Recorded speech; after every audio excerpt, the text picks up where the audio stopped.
Hey guys, what's up? It's your boy Miguel back again with another video. And today I have the Google Pixel 9 Pro XL. That's a bit of a handful of a name. And the reason why I have the XL, or the reason why I'm reviewing the XL, is because there really isn't a lot of difference between the XL and the Pixel 9 and the Pixel 9 Pro.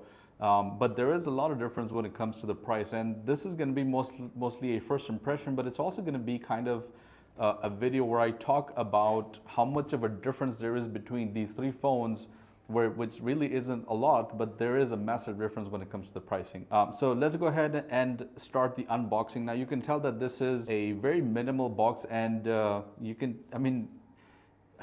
box is it looks like it's very roughly made, and that's because this is used from recycled material. Google is now kind of advertising that and going towards sustainability, which is a good thing. They've actually removed anything plastic related to the unboxing. So this is paper. The box itself is made of paper. Obviously, for the most part, they are. And there is really nothing else here which is made up of plastic apart from obviously the cable. We also have some of the paperwork over here, which is now integrated within the box. So props to Google for taking that initiative. Now the color that I have today is the hazel color, and this is sort of like a light gray color, which I really like, and I love the design this time because it just feels so much better in the hands. It's a little bit heavier as well, which makes it feel more solid as well. We have this aluminum frame on the side, which is actually shiny and it mimics stainless steel. And I don't know if it's just me, but this now has sort of like an iPhone vibe. It looks a lot like an iPhone, especially because of the curved edges, the flat edges as well on this side, and the shiny sides. The camera model this year is a little bit different. I mean, we're used to seeing sort of like that Cyclops type pill-shaped design, and it's sort of pretty much the same, but it's not as integrated into the phone as the previous Pixels were. So it is different, it is unique. You can like it or hate it. I'm sort of in between.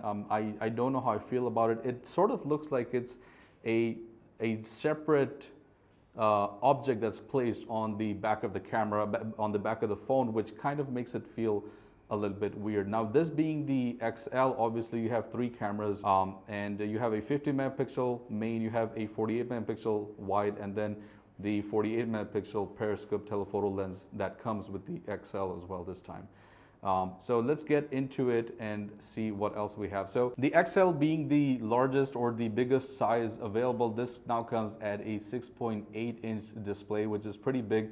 You have an LTPO display with 120 hertz of refresh rate, and this time they increased the brightness on the displays, now going up to 3000 nits of peak brightness, which is a lot. The Pro and the XL both come with 16 gigs of RAM, and then you have the Tensor G4 chip this time, which is a newer one, and Google claims that this is about 20% faster than the previous ones. And we all know that the Tensor chips are not really made for performance. They're usually made for generative AI features and to help with that sort of thing. But we still went ahead and ran some benchmark numbers on Antutu V10, and we have 1.3 million points, which is not bad, but considering 2024 standards, it's still not the best. And again, I'm not complaining because I know that the Tensor chips are not made for performance. They're not really made for raw performance.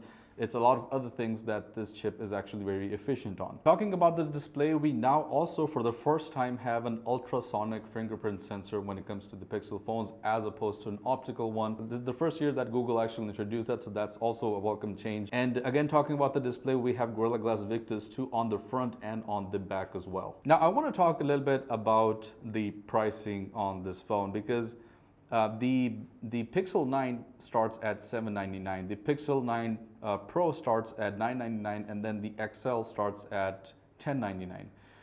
But there really isn't a lot of difference when it comes to that, meaning that the cameras are pretty much the exact same. You still have a 50 megapixel main and a 48 megapixel wide lens on all three of them. And this obviously being the XL, you get an additional 48 megapixel telephoto lens, which if you want to buy this or you want to invest to only get a better camera, then it makes sense. But apart from that, you have the exact same chipset, you have the exact same RAM, Apart from the base Pixel, which starts at 12 gigs of RAM as opposed to 16 gigs of RAM, which both the Pixel 9 Pro and the XL have, and then the rest of the details are also pretty much the exact same thing. So it makes the Pixel 9 and the 9 Pro look better and more value as opposed to this one, because you're spending, I mean, there's a $300 difference from the Pixel 9 to the XL and a $200 difference from the Pixel 9 Pro to the XL.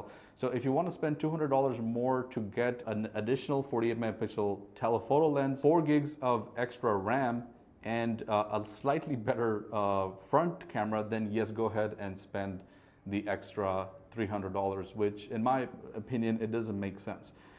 Nevertheless, I'm not complaining that this is not a good phone, but this is sort of like the same concept that the iPhones are doing, where you have the iPhone 15 Pro and then you have the 15 Pro Max and then you have the 15 as well, which is sort of distinctive. But there is a clear difference when it comes to those three phones, or comparing to the 15 and the 15 Pro Max. But there is not really a big difference when it comes to the Pixel 9 and the Pixel 9 Pro XL. You also get IP68 dust and water resistance on all of them, and then being the XL, you obviously also get a slightly better battery, which is I think a 5060 milliampere battery. Pretty standard when it comes to 2024, because almost every single phone that's coming out now has a minimum of 5,000 milliamperes or even more than that at this point. You get 37 watts of wired charging, which is supposed to charge your phone from 0 to 100 to 70% in 30 minutes.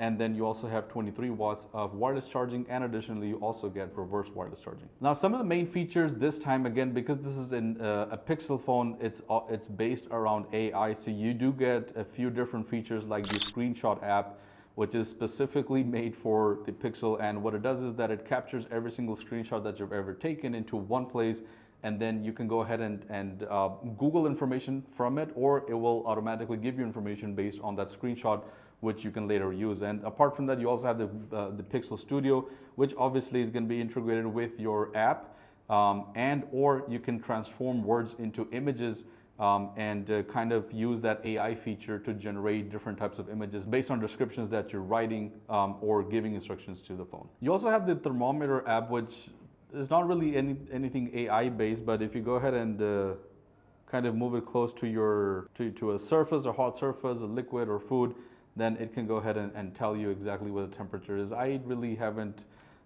seen the exact benefits of this, apart from maybe just making sure that you're not touching any hot surfaces, or making sure that your food is not hot so that you don't burn your mouth. Apart from that, I don't see anything different than that. There is some sort of AI features that are implemented with the weather app this time, which kind of gives you an idea of what the weather is going to be later on during the day. So it kind of advises you on what to wear according to the day ahead. There is one more feature that I did see, which was the Add Me feature, which means that if you want to replicate yourself in a specific photo, you can now do that. So you go ahead and frame up the area where you want to put yourself. You take a picture, you hand over the phone to someone else, and then they take a picture again, and then it replicates exactly you one more time, which is, I don't know if you want to call it AI. It's a basic editing feature that can be added with any Photoshop or any sort of video or photo editing application. It's not really an extra gimmick or a mind-blowing gimmick. It is there if you want it. I don't see the use of it apart from just having a little bit fun with it. But yeah, guys, that's my first impression on the Google Pixel 9 Pro XL. That's a bit of a handful of a name. Stay tuned for the full review, which I'm going to do later on and do some tests on this. But let me know your thoughts down in the comments below. Thank you so much for watching, and I'll see you guys in the next one. Peace out.